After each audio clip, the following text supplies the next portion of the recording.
Hello students, not for profit organisation में 3 financial statements बनते हैं, जिसमें फर्स्ट है receipts and payment account, second income and expenditure account and third balance sheet. आज हम लोग बात करेंगे इनकम एंड एक्सपेंडिचर अकाउंट के बारे में। इनकम एंड एक्सपेंडिचर अकाउंट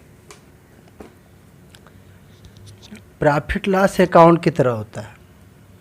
जैसे जो प्रॉफिट अर्निंग ऑर्गेनाइजेशन होते हैं, मीन्स जो बिजनेस ऑर्गेनाइजेशंस होते हैं, वो प्रॉफिट लॉस अकाउंट बनाते हैं। और एनपीओ यानी नॉट फॉर प्रॉफिट ऑर्गेनाइजेशन, वो लोग प्रॉफिट लॉस अकाउंट नहीं बनाते, उसकी जगह पे इनकम एंड एक्सपेंडिचर अकाउंट बनाते हैं।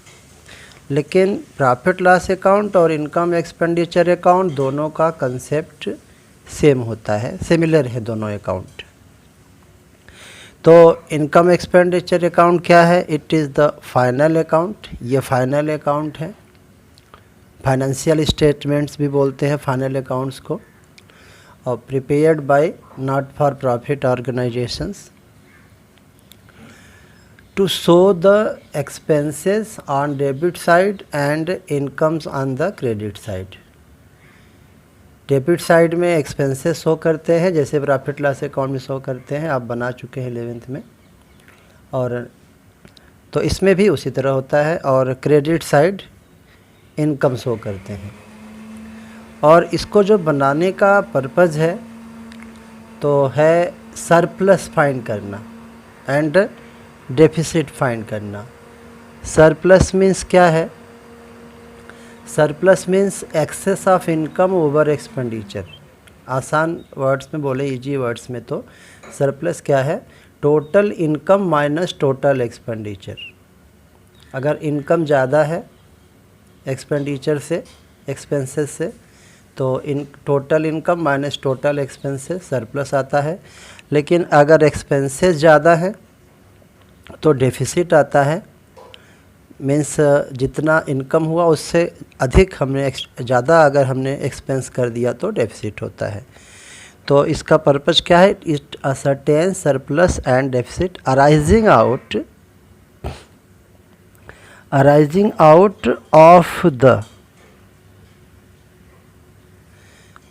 Out of the organisations activities during a particular year. Yearly बनता है, जैसे प्रॉफिट लॉस अकाउंट ईयरली बनता है, एग्जैक्टली उसी तरह इनकम एक्सपेंडिचर अकाउंट ईयरली बनता है। अब इसके हम फीचर्स जान लेते हैं। इनकम एक्सपेंडिचर अकाउंट के फीचर्स क्या है? तो पहला तो है it is a nominal account. जैसा कि अभी हमने पढ़ा कि एक्सपेंसेस दिखाते हैं debit side, debit all expenses and losses, और credit all incomes and gains. ये रूल अब लागू होता है, अप्लाई होता है। Items of revenue nature only are recorded in it. Income expenditure में प्रॉफिट लॉस की ही तरह केवल रेवेन्यू नेचर के आइटम शो किए जाते हैं। रेवेन्यू नेचर के आइटम होते हैं ऐसे आइटम, यहाँ आइटम से मतलब हो गया कि जैसे एक्सपेंडिचर है तो रेवेन्यू नेचर का एक्सपेंडिचर इसके अंदर आएगा, और रिसीट है तो रेवेन्यू नेचर का रिसीट इसके अंदर आएगा। रेवेन्यू नेचर का एक्सपेंडिचर क्या है? रेवेन्यू नेचर के expenditure means those expenses, those payments from which benefit is derived for short period, जिससे हम थोड़े समय तक ही बेनिफिट मिलता है। ऐसा पेमेंट, ऐसा एक्सपेंडिचर जिसका benefit with in year finish हो जाता है, नेक्स्ट ईयर में उसका बेनिफिट नहीं जाएगा, तो रेवेन्यू एक्सपेंडिचर होगा। उसी तरह रिसीट है तो रेवेन्यू रिसीट होते हैं जैसे कि सब्सक्रिप्शन है, डोनेशन है, इंटरेस्ट है, ये सब रेवेन्यू रिसीट हैं, क्योंकि ये भी रेगुलर और रिकरिंग होते हैं, शॉर्ट टर्म होते हैं। तो इसमें कैपिटल एक्सपेंडिचर और कैपिटल रिसीट शो नहीं करते इनकम एक्सपेंडिचर अकाउंट में, क्योंकि वो सब बैलेंस शीट के आइटम होते हैं। नेक्स्ट फीचर है it is prepared on accrual basis. जैसे प्रॉफिट लॉस हमारा अक्रूवल बेसिस पे बनता है। अक्रूवल बेसिस पे मीन्स ये होता है कि उस पर्टिकुलर अकाउंटिंग ईयर जो है उससे रिलेटेड इसमें इनकम एक्सपेंस ही शो करेंगे। मीन्स जैसे कि सैलरी है, मान लेते हैं 10,000 पर मंथ है, तो 1 ईयर के लिए 1,20,000 होगा, उतना हम शो करेंगे। पेमेंट हम सैलरी का चाहे कम किए हों या ज़्यादा किए हों उससे फ़र्क नहीं पड़ता, उस पर्टिकुलर ईयर से रिलेटेड जितना एक्सपेंस होगा वो शो करेंगे। पेमेंट कम हुआ हो ज़्यादा हुआ हो उससे मतलब नहीं है। फिर नेक्स्ट है, इसका पर्पज़ क्या है, सरप्लस फाइंड करते हैं। अगर इनकम ज़्यादा है तो सरप्लस होता है, और अगर एक्सपेंडिचर ज़्यादा है तो डेफिसिट होता है। इसमें एडजस्टमेंट भी होते हैं जैसे कि प्रॉफिट लॉस अकाउंट में होते हैं, लेकिन इसमें एडजस्टमेंट वही सारे होते हैं, लेकिन थोड़ा सा इसमें डिफरेंस ये है कि इसमें जैसे आउटस्टैंडिंग है तो outstanding at the end means current year का आउटस्टैंडिंग, इसको हम बोल सकते हैं आउटस्टैंडिंग फॉर करेंट ईयर। और outstanding at beginning means previous year का आउटस्टैंडिंग। तो इसमें 2 आउटस्टैंडिंग आ गया, जबकि आप 11 में पढ़े थे एक ही आउटस्टैंडिंग होता था एक आइटम का, या तो एक एंड का होता था, वो एंड का होता था मीन्स करेंट ईयर का होता था, या बोल सकते हैं क्लोजिंग आउटस्टैंडिंग होता था, क्योंकि वहाँ ट्रायल बैलेंस की हेल्प से बनाते थे प्रॉफिट लॉस। तो ओपनिंग का आउटस्टैंडिंग ऑलरेडी ट्रायल में एडजस्ट करके आता था, इसलिए ओपनिंग का आउटस्टैंडिंग, ओपनिंग का एडवांस नहीं होता है, वो एडजस्टेड होता है। लेकिन यहाँ पे हम रिसीट पेमेंट अकाउंट की हेल्प से बनाएंगे, तो रिसीट्स पेमेंट अकाउंट में ओपनिंग केवल कैश होगा, बाकी चीज़ का ओपनिंग उसमें नहीं मिलेगा, कैश बैंक के अलावा और कोई ओपनिंग नहीं होता है। इसीलिए यहाँ पे एडजस्टमेंट 2 आउटस्टैंडिंग होगा, एक एंड यानी करेंट ईयर का आउटस्टैंडिंग और बिगिनिंग मीन्स प्रीवियस ईयर का आउटस्टैंडिंग। तो आउटस्टैंडिंग आपको याद होगा, आप 11th में बनाते थे तो ऐड करते हैं आउटस्टैंडिंग, यहाँ भी वही करेंगे। लेकिन अगर प्रीवियस ईयर का आउटस्टैंडिंग है मीन्स बिगिनिंग का आउटस्टैंडिंग है तो लेस हो जाएगा, जस्ट अपोजिट।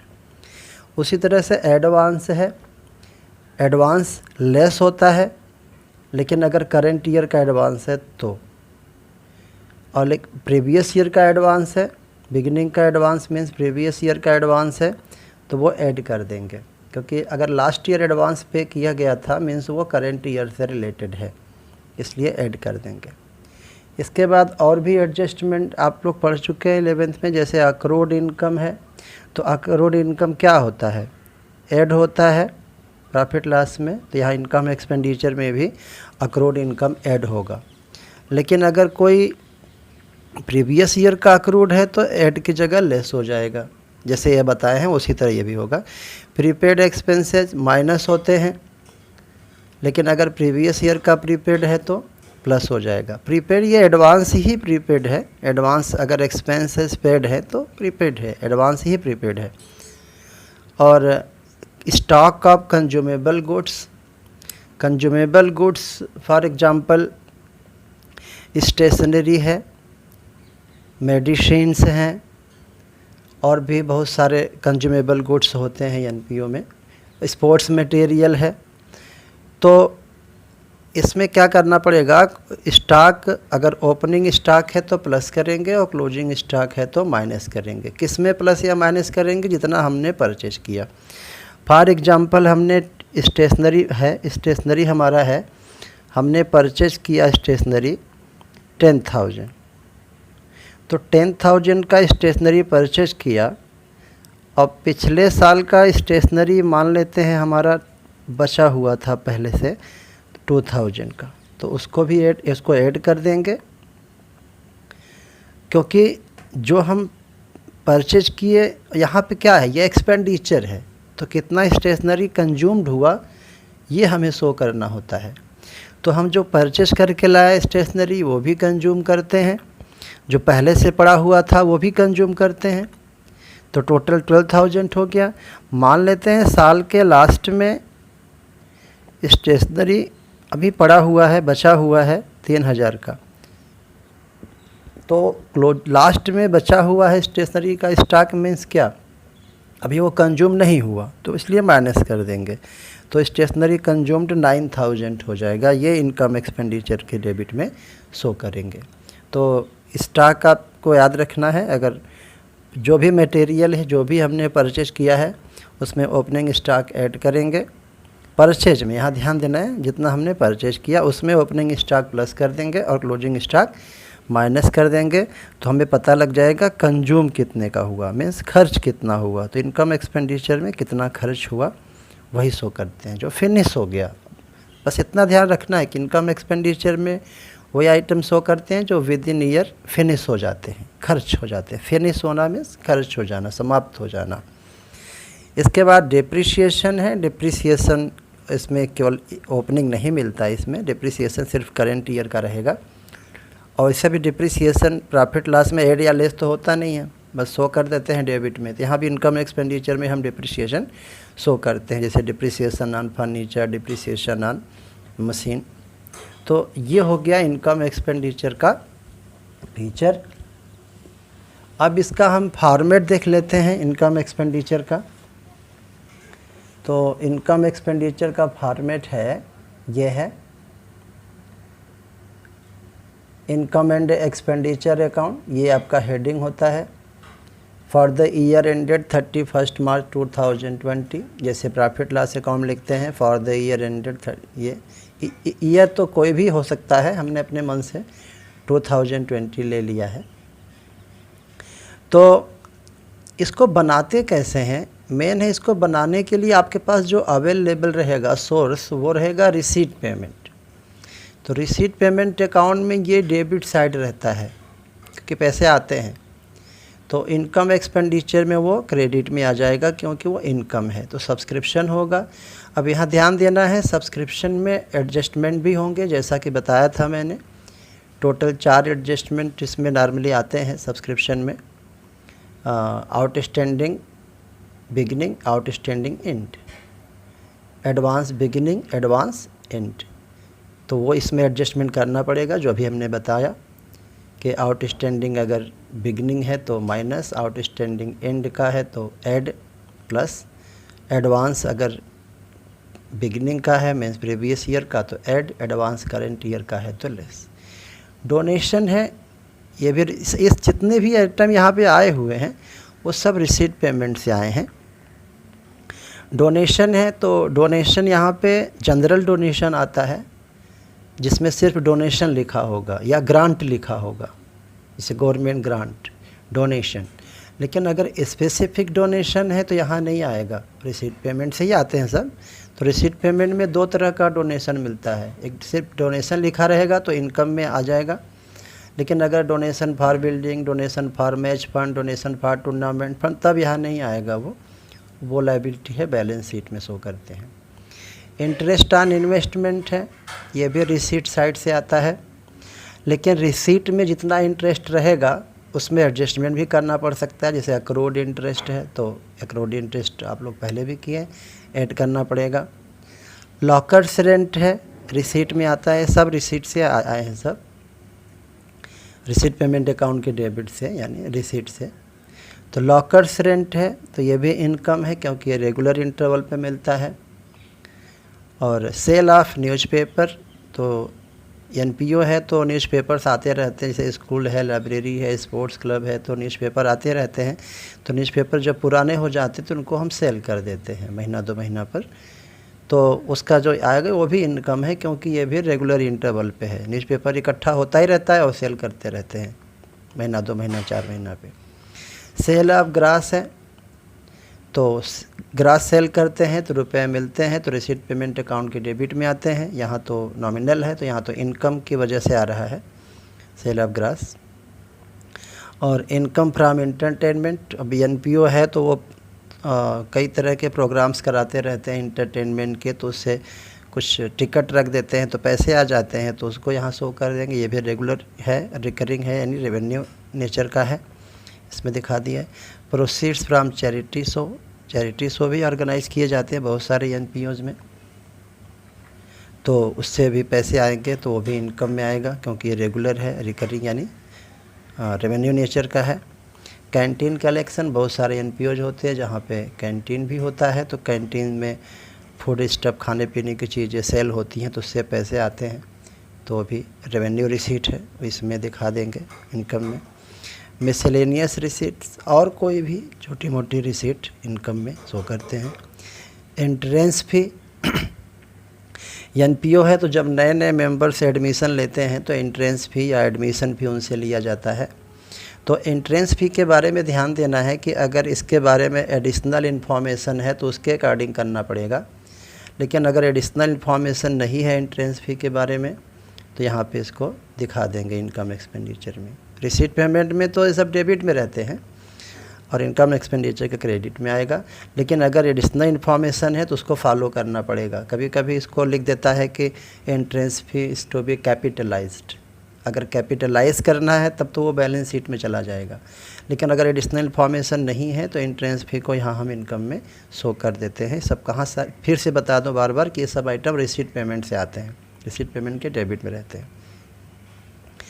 फिर है profit on sale of assets. अगर कोई फिक्स एसेट सेल किया गया है तो उससे अगर प्रॉफिट हुआ, प्रॉफिट कैसे फाइंड करते हैं?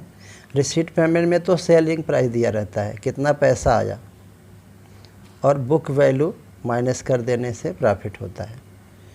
और अगर सेलिंग प्राइस कम है तो लॉस हो जाएगा, तो वो डेबिट में आ जाएगा, यहाँ आ जाएगा यहाँ पे। इसके बाद है डेफिसिट, ये तो बैलेंसिंग फिगर है, जब डेबिट का ज़्यादा हो जाए यानी एक्सपेंडिचर ज़्यादा हो जाए। एक सेकेंड,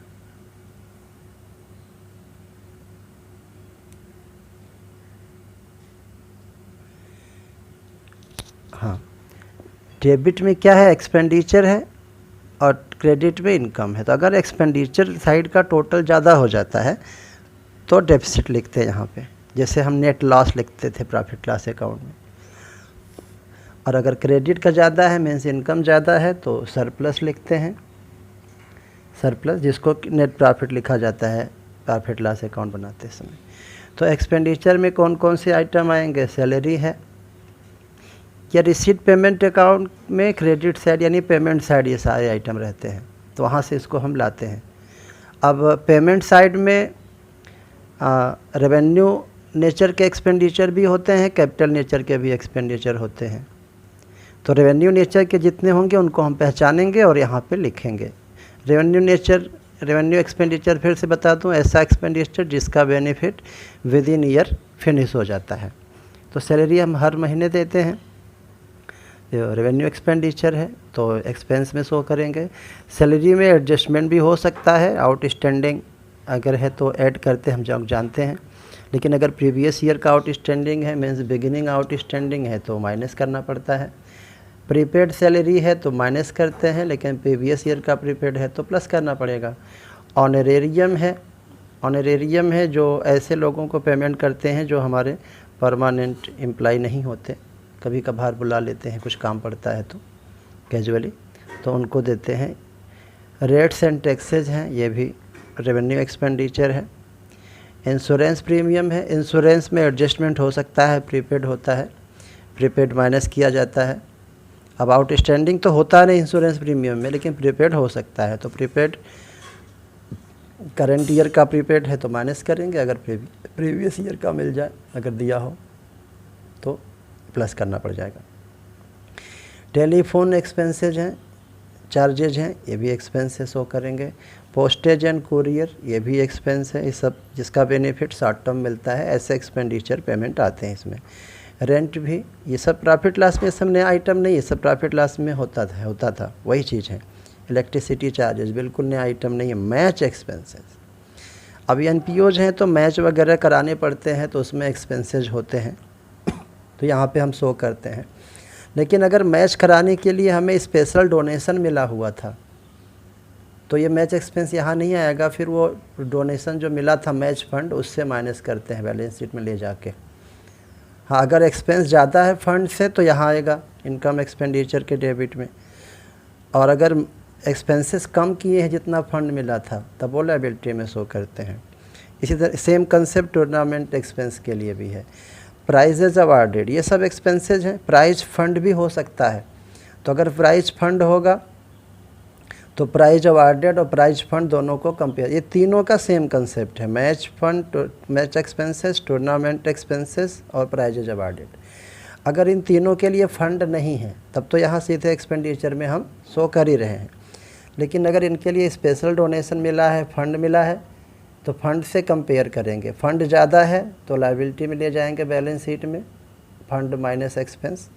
अगर एक्सपेंडिचर ज़्यादा है तो यहाँ पे आएगा एक्सपेंसेस और माइनस कर देंगे जो फंड हमें मिला हुआ है। इसका डिटेल आगे क्वेश्चन हम बताएंगे। Medicine, sports material consumed, sports material NPO में जैसे बॉल वगैरह है, शटल कॉक वगैरह है, तो ये सब चीज़ें हैं जो ख़त्म हो जाएगा वही लिखेंगे। जैसे हमने जितना परचेज किया मटेरियल, ज़रूरी नहीं कि पूरा ख़त्म हो गया, जितना ख़त्म होगा वो दिखाएंगे। मीन्स जितना परचेज किया उसमें opening stock plus closing stock minus करेंगे तो कंज्यूम्ड आ जाएगा। मेडिसिन का भी वही कंसेप्ट है, जितना हमने मेडिसिन परचेज किया उसमें कुछ मेडिसिन का ओपनिंग स्टॉक था तो प्लस कर देंगे, किसमें, परचेज जितना किया, और उसी परचेज में क्लोजिंग स्टॉक है लास्ट में बच गया तो माइनस कर देंगे तो कंज्यूम आ जाएगा। स्टेशनरी भी उसी तरह होगा। कैंटीन एक्सपेंसेस, अब एनपीओ में कैंटीन होता है तो कैंटीन में खर्चे होते रहते हैं तो यहाँ शो करते हैं। अच्छा, कैंटीन एक्सपेंसेस को ऐसे भी हम कर सकते हैं कि कैंटीन कलेक्शन यहाँ है तो यहीं पे कैंटीन एक्सपेंस लेस करके यहाँ पे शो कर सकते हैं जितना नेट बचेगा, या अलग अलग हम शो कर सकते हैं। जितने पैसे आए कैंटीन में फूड आइटम सेल करके तो यहाँ लिख दिए, और जो एक्सपेंसेज हुए वो यहाँ शो कर सकते हैं, या तो यहाँ पे इसको ला के लेस करके शो कर सकते हैं, दोनों तरीक़ा से हो सकता है। फिर है न्यूज़पेपर एंड पीरियोडिकल्स। न्यूज़पेपर जो परचेज करते हैं रोज़ आता है तो एक्सपेंस है, क्योंकि इसका बेनिफिट लॉन्ग टर्म तो होता नहीं है, तो शॉर्ट टर्म बेनिफिट वाले जितने आइटम होते हैं वही आते हैं इनकम एक्सपेंडिचर में। Loss on sale of fix asset, ये रिसीट पेमेंट में नहीं रहता, रिसीट पेमेंट में तो सिर्फ सेलिंग प्राइस रहती है। तो जैसे यहाँ बताया, सेलिंग प्राइस बुक वैल्यू को कंपेयर करते हैं, जो भी एसेट है, मानते हैं फर्नीचर है तो सेलिंग प्राइस ज़्यादा है तो यहाँ प्रॉफिट आ जाएगा बुक वैल्यू लेस करके, और सेलिंग प्राइस कम है तो यहाँ आ जाएगा लॉस। डिप्रिसिएशन, ये नॉन कैश आइटम है तो रिसीट पेमेंट से नहीं आता। एडिशनल इन्फॉर्मेशन में आपको फिक्स्ड की वैल्यू दी रहेगी और रेट ऑफ डिप्रिसिएशन दिया रहेगा, तो कैलकुलेट करके यहाँ पे हम शो कर देंगे। इसके बाद आता है सरप्लस, तो सरप्लस बैलेंसिंग फिगर है, इधर का टोटल करेंगे इनकम, टोटल इनकम, इधर टोटल करेंगे टोटल एक्सपेंडिचर, तो total income minus total expenditure करते हैं तो सरप्लस आ जाता है, जैसे प्रॉफिट लॉस अकाउंट में नेट प्रॉफिट कैलकुलेट करते थे। तो ये इनकम एक्सपेंडिचर का आपका कंसेप्ट हो गया। रिसीट पेमेंट का पहले ही पढ़ा चुके हैं, और बैलेंस शीट तो वही है जैसे आप पढ़े थे 11th में।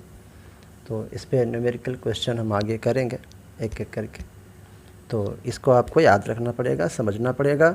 बस दो बातें याद रखनी है कि इनकम एक्सपेंडिचर में ऐसे रिसीट आएंगे या रिसीट्स आते हैं इनकम में, अगर वो रिकरिंग है मीन्स रेवेन्यू नेचर के हैं, और पेमेंट से आइटम आएंगे, रिसीट पेमेंट से, पेमेंट साइड से आएंगे, यहाँ पे ऐसे पेमेंट आएंगे मीन्स ऐसे एक्सपेंडिचर आएंगे जिनका benefit with in year finish हो जाता है। ये सबसे इम्पॉर्टेंट कंसेप्ट है, जिसका benefit with in year finish हो जाता है वही आइटम इसमें आएंगे, और सिर्फ करेंट ईयर के आएंगे इसमें। अगर एडवांस मिल गया है तो यहाँ नहीं आएगा, लेस कर देंगे, और अगर आउटस्टैंडिंग है तो उसको फिर एडजस्ट कर देंगे, क्योंकि करंट ईयर से रिलेटेड इसमें शो करना है, पहली बात। और रेवेन्यू नेचर के आइटम, दो बातें याद रखनी है, रेवेन्यू नेचर के आइटम आएंगे फर्स्ट, जो मेन चीज़ याद रखनी है, और करंट ईयर का आएगा, ये मेन चीज़ है। तो अगर इसमें प्रीवियस ईयर का है और नेक्स्ट ईयर का है मीन्स एडवांस है, लास्ट ईयर का है, तो सब यहाँ पे कैंसिल करना पड़ेगा, एडजस्टमेंट करना पड़ेगा, जैसा कि अभी बताया था थोड़ी देर पहले।